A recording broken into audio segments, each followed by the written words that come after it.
Sean bienvenidos a su programa Café con Sabor a Biblia. Nos da mucho gusto que podamos juntos conocer más de la Sagrada Escritura, meternos a estos misterios que a veces nos revela la historia y que en ocasiones nos revela la Divina Escritura Sagrada. Por eso el día de hoy, siguiendo nuestro itinerario de este vocabulario bíblico, vamos a centrarnos en la letra H. Y vamos a ver un personaje muy reconocido en la Biblia. Se llama Herodes. ¿Quién es Herodes? Es la pregunta que nos tenemos que hacer a manera de introducción. ¿Cuánto tiempo vivió Herodes? ¿El mismo Herodes el Grande es el que vivió en tiempo de Jesús? ¿Hay un Herodes antes que naciera Jesús? ¿Quiénes son los Herodes de la infancia de Jesús? ¿Y quién es Herodes en la muerte de Jesús? ¿Porque vivió tantos años el mismo personaje? Todas estas interrogantes le vamos a dar respuesta a esta explicación que vamos a tener juntos sobre el tema de Herodes. A manera de introducción decíamos, era un hombre de origen fenicio, es de ascendencia fenicia, su padre era idumeo, su madre era árabe, fue educado con la cultura griega y de nacionalidad romano, pero de religión judío. Imagínense ustedes todo este complejo de influencias en una sola persona. Por eso podemos decir que el Herodes que vamos a hablar el día de hoy lo podemos distinguir como Herodes el Grande. Así lo distinguen los historiadores. La Biblia solamente va a hablar de un Herodes. A nosotros nos va a corresponder distinguir qué Herodes es. Hoy nos vamos a enfocar a Herodes el Grande. Este hombre multifacético, cosmopolita, con mucha ambición, con una visión muy práctica del poder y con una cualidad de ser constructor. Pocos en Israel construyeron tanto como Herodes. Y vamos a conocer todas las construcciones que hizo este rey, que se cree que nació en Idumea en el año 74 a.C. Tú y yo nos preguntamos, ¿y dónde queda Idumea? Si nosotros nos vamos a un mapa y vemos la geología bíblica, es decir, está Jerusalén y en la parte sur, camino hacia Jericó, y más hacia el sur, más allá del Mar Muerto, ahí empieza la región de Idumea. Antiguamente se decía que los hijos de Esaú, hermano de Jacob, habían vivido en Idumea. Pues bien, este Herodes es de Idumea, nace en el año 74 a.C. El padre de Herodes era reconocido como el rey Antípatro de Idumea y la madre era Cipros, que era de Arabia. De tal manera que Herodes va a ser de familias del desierto con esa influencia árabe e idumea que le va a caracterizar. La historia de Herodes está muy relacionada con la historia de los macabeos, porque su padre había pertenecido a esa familia antigua de los judíos que habían dado la vida con tal de vivir la fe hasta el extremo. En la Biblia aparece el libro de los Macabeos que habla de esa historia. Entonces el padre se convierte al judaísmo para poder heredar el reino de Israel perteneciente a los Macabeos. De tal manera que cuando muere Ezequiel del reino de los Macabeos en el año 47 antes de Cristo, Herodes manda matar a todos los prisioneros de esa época para que no quedara ningún macabeo. Interesante la visión de que si había gente que era heredera al trono de Israel, lo iban a quitar. Por esa fue la estrategia de mandar matar a todos los que fueran macabeos. En el año 47 a.C., se convierte Herodes en gobernador de Galilea. Volvemos otra vez al mapa bíblico. Galilea es la parte norte de Israel. Está Galilea, luego Samaria, luego la parte de Jerusalén y al sur Idumea. Y entonces su hermano Fasael va a ser el gobernador de Jerusalén. Herodes va en el año 41 hasta la capital del Imperio Romano, va hasta Roma, para poder comprar los derechos para él poder ser el único rey de Israel. Interesante esta propuesta que la hace de una manera especial en el Imperio Romano. Herodes entonces ostentaba ser de una cultura totalmente griega, de manera que las fiestas, las costumbres, el deporte y la manera estilizada de los griegos la llevaba en su propia vida. Pero la vanidad, el poder, el gobierno, la milicia va a ser romano. Y la religión, de la cual va a profesar muy poco porque casi no va a conocer, sin embargo él se profesaba judío por religión. No podía ser judío por nacimiento, puesto que los padres no eran judíos, pero sí era judío por religión. Mostraba muy poco respeto a las costumbres judías, por tal motivo el pueblo judío no lo aceptaba del todo. Además de que era considerado un hombre impuro, puesto que era hijo de madre pagana, es decir, árabe, y de padre que no era judío, sino de Idumea.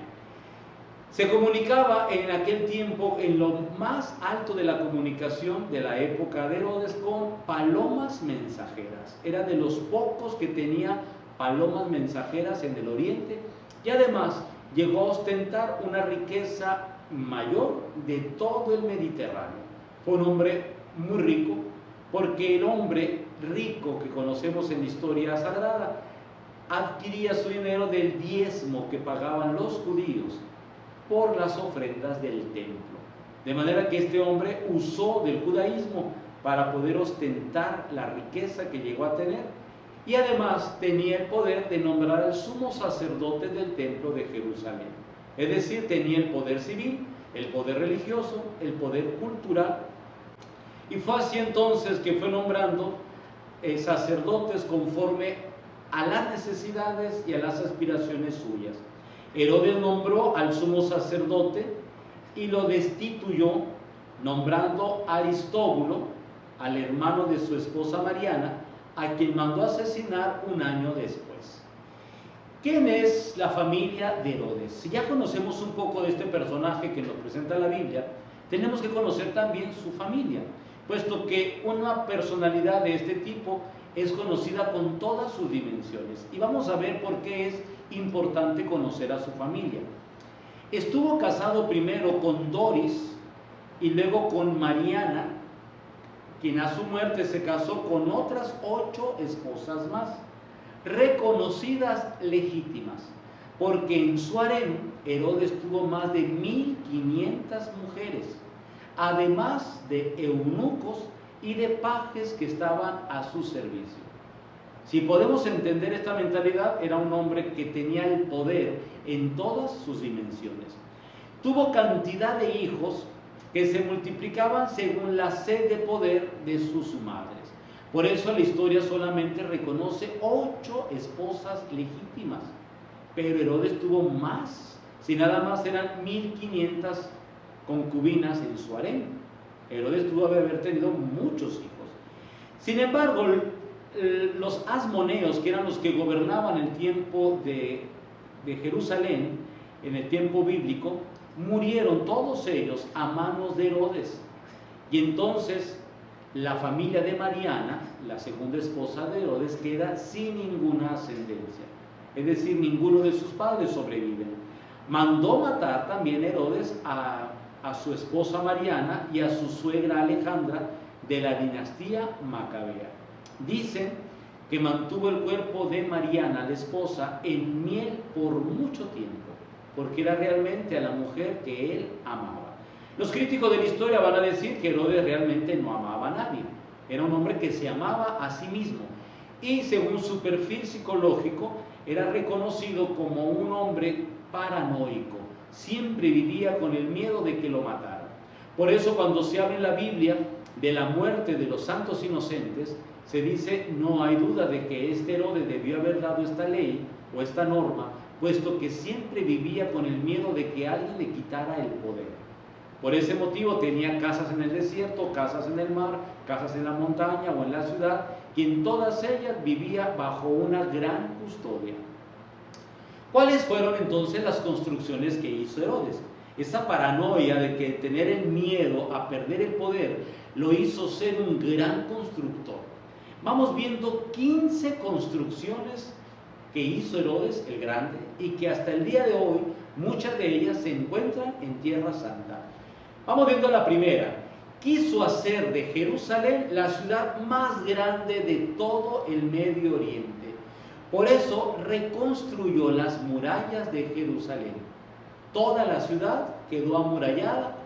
La ciudad antigua de Jerusalén tenía 3 murallas distintas, por lo cual fue muy difícil para el emperador Tito poder destruir Jerusalén, puesto que tenía que vencer 3 murallas que quedaban protegiendo siempre a Jerusalén. La segunda construcción que hace Herodes es Masada. Masada es un refugio que se encuentra en el desierto, como una fortaleza tipo palacio con terrazas. Tan impresionante ver la gran fortaleza de Masada en el desierto, y terrazas que tenían piscinas, que tenían distintos niveles. Se cree que haya habido 10 niveles distintos donde era el palacio de Herodes junto con toda la gente que le servía. La tercera construcción se llama la Fortaleza Antonia, donde vivía Mariana, su esposa, con sus hijos, y esa fortaleza le dio ese nombre debido a Marco Antonio, el emperador romano. La cuarta construcción, fuera de Jerusalén, era la construcción de las ciudades paganas. Él vivía como un gran monarca griego fuera de Jerusalén. Por tal, tenía casas en Grecia, en las islas griegas, y también gozaba de casas en Roma, puesto que mucho de su tiempo lo pasaba fuera de Israel. Disfrutaba del estilo de vida romano y del estilo de vida griego. Quinto, construyó una gran ciudad para su amigo César Augusto el emperador en el mar. Hizo de un lugar del mar un gran puerto que hasta el día de hoy se encuentra y se reconoce como Cesarea Marítima, una gran ciudad que tiene muelles construidos con piedras blancas traídas de Italia, y toda la ciudad estaba reconstruida en mármol, para que podamos ver la riqueza que tuvo este hombre y la influencia que tenía para poder dar gusto a los emperadores romanos. De manera que César Augusto tenía su ciudad en el Medio Oriente llamada Cesarea Marítima, un lugar donde la historia también nos dice que Poncio Pilato llegó a tener también su residencia. Fue una ciudad tan grande que el hipódromo que él construyó a César Augusto y a Octavio César estaba a la orilla del mar, de manera que podían ver los juegos en el hipódromo y estar viendo el atardecer, la puesta del sol en las aguas del Mediterráneo. También construyó otra ciudad. Cuando muere César Augusto, sube al poder Tiberio César y le construye en el mar de Galilea una ciudad llamada Tiberíades. Por eso el mar de Galilea va a tener esa ciudad estilo romano que prevalece hasta el día de hoy. La gente que va de peregrina a Tierra Santa se embarca en Tiberíades, donde muchas veces Jesús se embarcó junto con sus discípulos. Por eso es la relación de Herodes con la Biblia. Vamos a encontrar también en la séptima construcción, cuando Octavio César, otro de los emperadores, venció la guerra en aquellos años, le construyó el hipódromo que está en Cesarea Marítima, donde hizo Herodes juegos al estilo romano para celebrar las victorias del rey de Roma. Fíjense la manera que tenía de poder hacer sentir bien a los emperadores, y eso le daba una manera política de poder tener la paz con Roma y poder tener las construcciones como una fuente de trabajo para el pueblo que oprimía. La octava construcción es la ciudad de Herodión. Hizo una ciudad bajo su nombre. Herodión fue construida para él y para su familia en el desierto. La historia nos va a decir que Herodión fue posiblemente el lugar donde murió Herodes el Grande. Encontramos en esta construcción del desierto, vamos a ver la construcción de los palacios. Construyó su palacio en Jerusalén, en la parte sur de Jerusalén. Era de un lujo tan grande que las paredes estaban revestidas de mármol, estaban los muebles construidos de cedros del Líbano, y los mosaicos de los pisos y de las paredes estaban construidos en oro y en plata, para poder ver la majestuosidad de las riquezas de este hombre. La novena construcción son las murallas. Torres y murallas hace que se revista Jerusalén. Vamos conociendo las murallas y las torres que hace Herodes en Jerusalén. Una torre de 40 metros de altura hizo en honor a su amigo Hípico. Segundo, una segunda torre de Jerusalén fue construida en honor a su hermano Fasael. La tercera torre es la torre que conocemos como Torre Mariana, en honor de su esposa, y esta torre dominaba toda la vista de la ciudad. Y la cuarta torre famosa es la Torre Antonia, en honor a su amigo Marco Antonio, y esta torre tenía una vista al templo de Jerusalén.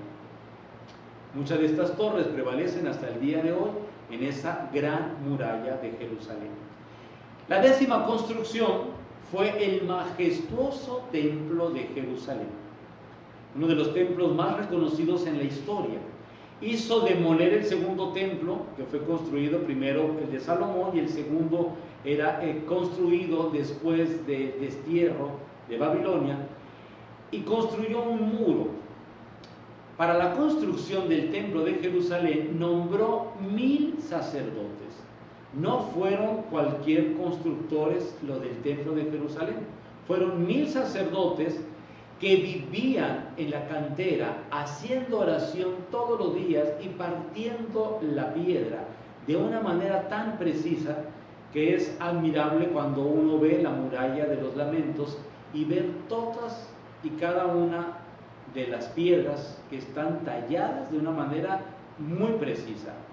Del Líbano trajeron cedros portados en balsas a lo largo de la costa para poder construir dentro del templo de Jerusalén los ornamentos sagrados, que venían siendo mesas, puertas, etc.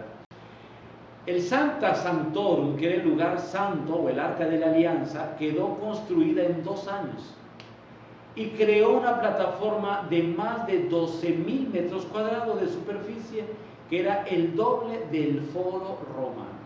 Hasta el día de hoy esa plataforma se encuentra en la ciudad de Jerusalén.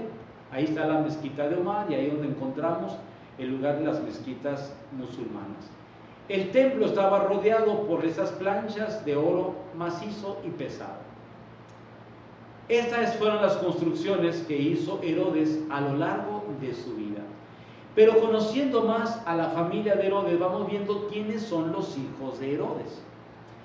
De Doris tuvo a Antípar, el primogénito, a quien nombró heredero de su reino. De Mariana, la segunda mujer, tuvo a Alejandro y Aristóbulo, que envió a estudiar a Roma bajo la custodia del César Augusto, y a quienes hizo casar con reinas de Oriente, a quienes desheredó. De Mariana segunda, que fue la tercera mujer, tuvo a Filipo, y en Aquileia, Italia, en el Adriático, hizo que César Augusto lo juzgara y consiguió con ello la reconciliación de su propio hijo. Cuarto, de Maltache tuvo a Arquelao y a Antipas, que son los Herodes nombrados en la Biblia. De Cleopatra de Jerusalén, la quinta mujer, tuvo a Filipo II, quien fue tetrarca de Israel. Herodes anunció en Jerusalén que los 3 primeros hijos eran herederos al trono. Sin embargo, las intrigas de los hijos y sus madres por heredar el trono de Herodes los llevó a conspirar para darle muerte al rey. Al enterarse de ello, Herodes, que había embellecido la ciudad de Beirut y cuyos habitantes estaban en deuda con él, fueron a tributarle justicia para sentenciar a los 2 hijos de Herodes, los cuales fueron ejecutados a muerte a garrote vil. Por eso la historia nos hace pensar si la muerte de los santos inocentes era la de todos esos niños que había en Belén, o era la muerte de sus propios hijos a quien él mismo mandó matar. Herodes se enfermó gravemente y se trasladó a su palacio de Jericó, donde se lavó en las aguas de azufre del Mar Muerto, lo que hizo que empeorara la enfermedad que él tenía, diagnosticada como gangrena. En esta época es cuando los evangelios sitúan el nacimiento de Jesús, en el declive de la vida de Herodes el Grande. Porque si nos vamos a los años de la historia, lo más seguro es que cuando se habla de Herodes, en el tiempo de Jesús, hacía referencia al nacimiento de Jesús con la muerte de Herodes el Grande. En agonía, Herodes mandó redactar otro testamento al César Augusto donde dividía su reino entre sus 3 hijos adolescentes y le concedía a Arquelao toda Jerusalén y toda Judea. En el mes de marzo del año 4 a.C., tras un reinado de 37 años, moría Herodes el Grande. Ese día Arquelao celebró a lo grande la muerte de su padre como la de un gran enemigo. Hizo trasladar el cuerpo de la fortaleza de Herodión en las montañas. Y ahí termina la historia de Herodes. Sin embargo, van a ser los hijos posteriores los que van a aparecer en la Sagrada Escritura. ¿Quiénes son esos hijos que aparecen en la Sagrada Escritura? Arquelao y Antipas. Ustedes y yo recordamos que Herodes el Grande manda matar a los niños de Belén. Y entonces María y José se van a Egipto. Pero después la Sagrada Escritura nos dice, a la muerte de Herodes, Arquelao, regresan de Egipto María, José y el niño. Entonces, el de la matanza de los niños inocentes debió haber sido Herodes el Grande. Y lo sucede en el reino Herodes Arquelao. Pero después, pasados muchos años, Juan el Bautista predica en el desierto y le dice a Herodes Antipas que no le es permitido estar viviendo con la esposa de su hermano. De tal manera que este Herodes Antipas aparece en el Nuevo Testamento como el mismo Herodes que quiso que Jesús le hiciera un milagro cuando Jesús fue juzgado en Jerusalén. De manera que bien podemos distinguir a los distintos Herodes. Los nietos de Herodes el Grande van a aparecer también en la Biblia, sobre todo en los Hechos de los Apóstoles, cuando se habla que Santiago, el apóstol, fue martirizado en Jerusalén por mandato de Herodes. Pero no es ni Herodes Filipo ni Herodes de Arquelao, es el otro Herodes, el nieto de Herodes el Grande. Entonces vamos a encontrar aquí bastantes Herodes, pero bien distinguidos para poder encontrar quiénes eran, cuánto tiempo vivieron, por qué aparecen en la Sagrada Escritura, y que no nos vayamos a confundir con los distintos Herodes que aparecen en la Biblia, porque Herodes Aristóbulo, que es el que aparece ya en el Nuevo Testamento, sobre todo en los Hechos de los Apóstoles, no es el mismo Herodes, ni es hijo de Herodes el Grande, va a ser nieto de este. De manera que seguir la historia de Herodes o de los distintos Herodes de la Biblia nos va a ayudar a que podamos entender como católicos, conocedores de la Biblia. Si te preguntan a ti, ¿es el mismo Herodes el que aparece en todos los pasajes bíblicos? Ya podrás decir con gran confianza, el del nacimiento de Jesús fue Herodes el Grande. El de la muerte de Arquelao es el Herodes del cual vienen de Egipto María y José. Y Herodes de Filipo va a ser el Herodes con el cual Jesús se topa en el juicio antes de su muerte. Esperemos que estos conocimientos bíblicos nos ayuden a enriquecer nuestra cultura de la Sagrada Escritura y nos ayuden también a reconocer que la obra de Dios va más allá del poder político de los hombres, que la obra de Dios no se detiene por la majestuosidad de las construcciones. Vamos a reconocer también que la obra de Dios está siempre presente en el corazón de quien le ama. Esperemos que esto haya servido para nuestro incremento cultural bíblico.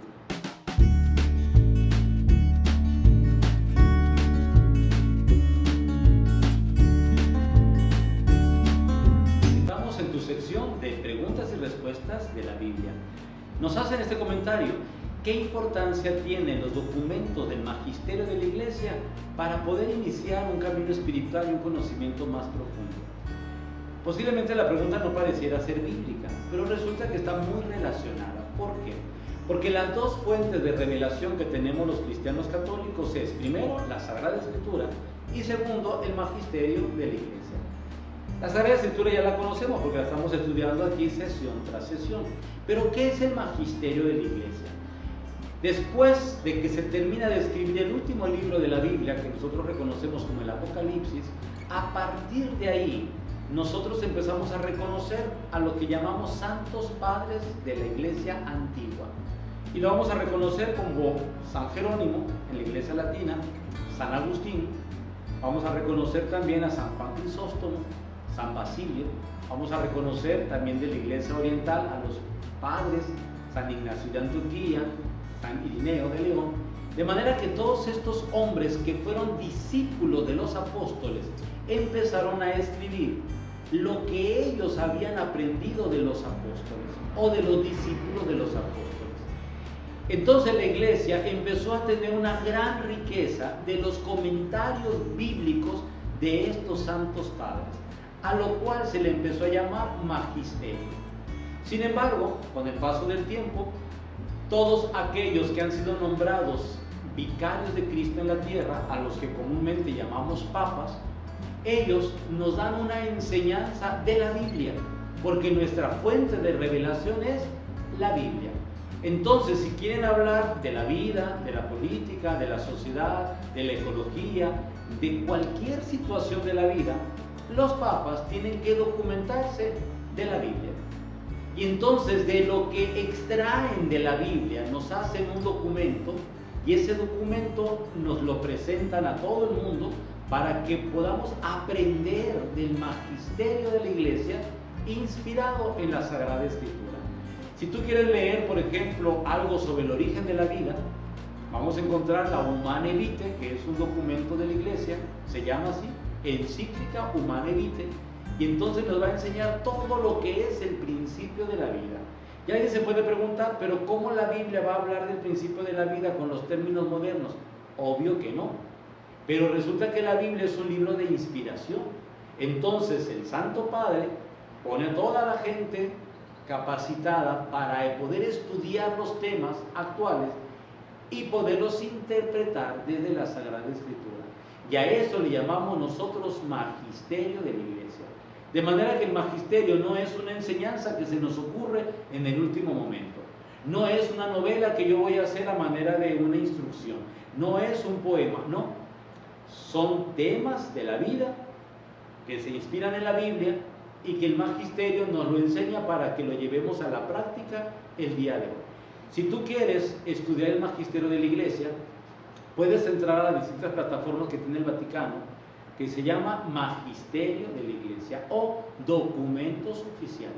Vamos a encontrar ahí todos, de manera que puedes irte iluminando e instruyendo, porque es la manera práctica de poder conocer la Biblia en temas profundos que son de actualidad. Ojalá que conozcamos la Biblia y al mismo tiempo nos demos la oportunidad también de conocer el magisterio de la Iglesia. Concluyo diciendo, la Biblia y el magisterio de la Iglesia son los dos documentos donde nos inspiramos para poder vivir la fe en el tiempo de hoy.